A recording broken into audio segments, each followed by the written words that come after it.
नमस्कार। प्रस्तुत है आज का चिंतन। वृद्धावस्था जीवन की एक स्वाभाविक एवं अनिवार्य अवस्था है। जो जीवित रहेगा वह आयु के अनुसार वार्धक्य को अवश्य प्राप्त करेगा। इस अवस्था में शारीरिक स्वास्थ्य, क्रियात्मक तीव्रता एवं उत्साह का आवेश शिथिल होना भी स्वाभाविक है। वृद्धों से श्रम शक्ति परक उपार्जन की अपेक्षा करना प्राकृतिक व्यवस्था को भुला देना है, किंतु वृद्ध सर्वथा निरुपयोगी नहीं होते। प्रत्युत अपने समर्थ अनुभव को विकसित अंतर्दृष्टि एवं सुदीर्घ व्यापक व्यावहारिक प्रशिक्षण के बल पर वे परिवार के अत्यंत उपयोगी सदस्य होते हैं। उनकी उपेक्षा का अर्थ है जीवनोपयोगी विविध ज्ञान एवं अनुभवों की उपेक्षा। वृद्ध सास घर में रहती है तो बहू को बहुत बड़े सहारे का अनुभव होता है। अपने दैनिक कार्यों में उसे निश्चिंतता बनी रहती है। बच्चों की हारी बीमारी में युवती माँ के हाथ पैर फूलने लगते हैं। उस समय अनुभवी वृद्ध सास धैर्य बताती, उपाय सुझाती, रास्ता बताती है। वृद्ध पिता घर में हो तो अतिथियों के स्वागत सत्कार, शिष्ट व्यवहार के समुचित निर्वाह तथा अन्य ऐसे ही घरेलू कार्यों के प्रति भी पुत्र निश्चिंत रहता है। घर की चौकसी जितनी सजगता से वृद्ध करते हैं, युवक नहीं। घर के एक एक सामान पर उनकी निगाह रहती है। व्यवस्था, मितव्ययता एवं शिष्टता के निर्वाह के बारे में वे ढेरों ऐसे सुझाव दे सकते हैं जो छोटे होने पर भी महत्वपूर्ण हो। जहाँ तक वृद्धों के रोगी होने पर उनकी दीर्घकालिक परिचर्या का प्रश्न है, प्रत्येक संतान को यह सदैव स्मरण रखना चाहिए कि उन्हीं के लिए जी तोड़ मेहनत करते हुए उन्हीं की सुरक्षा, विकास एवं सुव्यवस्था के लिए प्रयासरत रहते तथा उस आपाधापी से उत्पन्न मानसिक तनावों, शारीरिक दबावों को झेलते हुए और स्वयं की आवश्यकताओं को विस्मृत किए हुए भी वे रोगग्रस्त हो गए हैं। ऐसे में उनके द्वारा उपार्जित एवं प्रदत्त सुविधाओं को भोगते हुए उनकी सेवा शुश्रूषा न करना कृतज्ञता, अनैतिकता एवं क्रूरता है। जिन माता पिता ने जन्म से लेकर आत्मनिर्भर होने तक, प्रौढ़ता आने तक पालन पोषण एवं प्रशिक्षण दिया, शिक्षण की व्यवस्था की, सुरक्षा दी, मार्गदर्शन दिया, पग पग पर सहायता की, उनके प्रति भी जिसके मन में कृतज्ञता नहीं जगी उसे मनुष्यता से वंचित ही समझना चाहिए।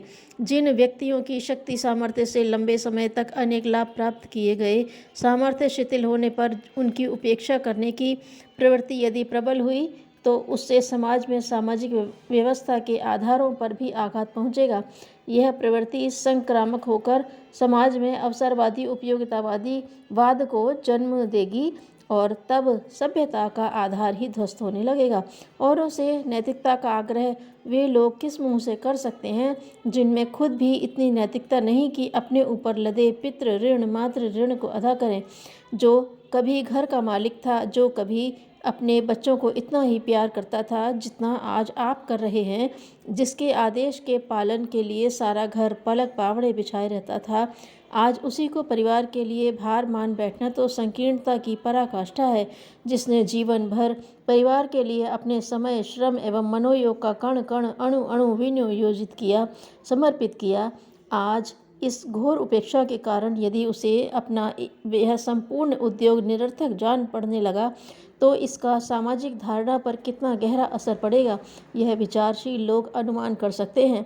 क्योंकि समाज में प्रत्येक परंपरा के पीछे सुदीर्घ अनुभवों की श्रृंखला विद्यमान रहा करती है। यदि 2-3 पीढ़ी तक निरंतर हर वृद्ध को अपने जीवन में परिवार पोषण हेतु किए गए प्रयासों की निस्सारता की अनुभूति होती रही तो इसका प्रभाव सामाजिक अवचेतना पर पड़ना अवश्यंभावी है और कुछ पीढ़ियों बाद तो कोई समर्थ वयस्क अपने परिवार के लिए खटने खपने से कतराने लगेगा। इस प्रकार स्वाभाविक व्यवस्था एवं परिवार की अवधारणा दोनों को जबरदस्त धक्का लगेगा। जो लोग सभ्यता के उफान के चक्कर में पड़कर अपने वृद्धों को अपने मनमौजी जीवन के लिए भारभूत समझने लगे हैं और उनके लिए भोजन की व्यवस्था कर देने भर को बहुत बड़ा उपकार मानते हैं, उनके सुख दुख को, भावनात्मक उतार चढ़ाव को समझने की चिंता ही नहीं करते, उन्हें यह समझ लेना चाहिए कि इस प्रकार वे सामाजिक संवाद की स्थिति समाप्त कर रहे हैं। आज उन्हें यदि उन वृद्धों की चिंता नहीं जो उनके मौज भरे जीवन में उपयोगी नहीं हैं, तो कल समाज के उन अन्य लोगों को भी स्वयं उनकी चिंता न होगी जिनके लिए कि वे प्रत्यक्षतः किसी उपयोग के नहीं।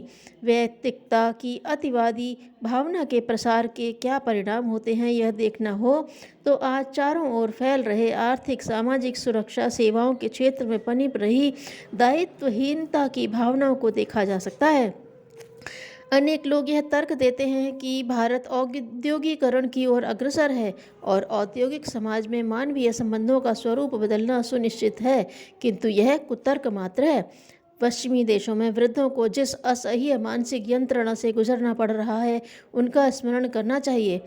आज वहाँ वृद्धजन एकाकीपन की पीड़ा से व्यथित रहते हैं और हताशा के शिकार बनते हैं।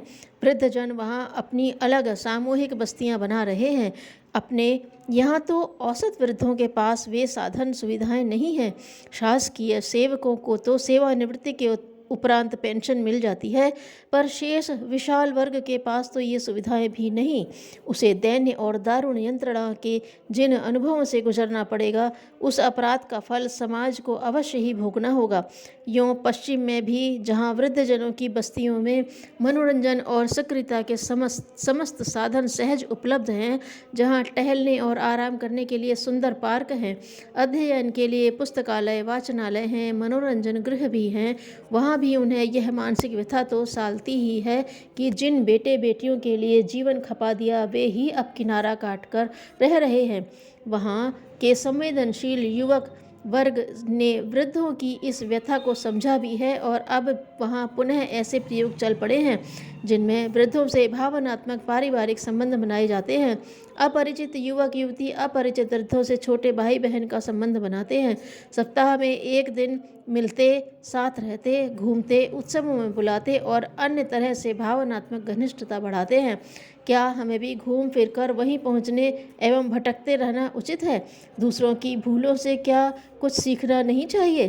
अपने देश में जब पहले से ही परिवार की यह धारणा बद्धमूल है कि उसमें माता पिता का समावेश होता है, तब क्यों न उस ढांचे की उपयोगिता को समझकर उसे ही बनाए रखें, बिखरने न दें। जहाँ तक यह तर्क है कि वृद्धों की रुचियाँ भिन्न होती हैं, यह रुचि विविधता परिवार के वयस्क सदस्यों में भी होता ही है। फिर सबसे बढ़कर बात यह है कि आज अपनी संकीर्ण दृष्टि के कारण जो लोग अपने वृद्ध माता पिता की उपेक्षा कर रहे हैं वे भी कल वृद्ध अवश्य होंगे। तब उनके साथ भी वही व्यवहार होगा जिसकी वे नींव डाल रहे हैं। इसीलिए वृद्धों के साथ वह व्यवहार न करें जो कल आपको अपने लिए अच्छा न लगे। एक कहानी। श्री कृष्ण बहेलिये का तीर खाकर पीड़ा से छटपटा उठे। बहेलिया क्षमा मांगने लगा तथा दुख प्रकट करने लगा। श्री कृष्ण ने उत्तर दिया, तुम दुख मत करो। बाली को इसी प्रकार मारने के कारण मुझे कर्म व्यवस्था अनुसार यह कष्ट सहना आवश्यक था। धन्यवाद।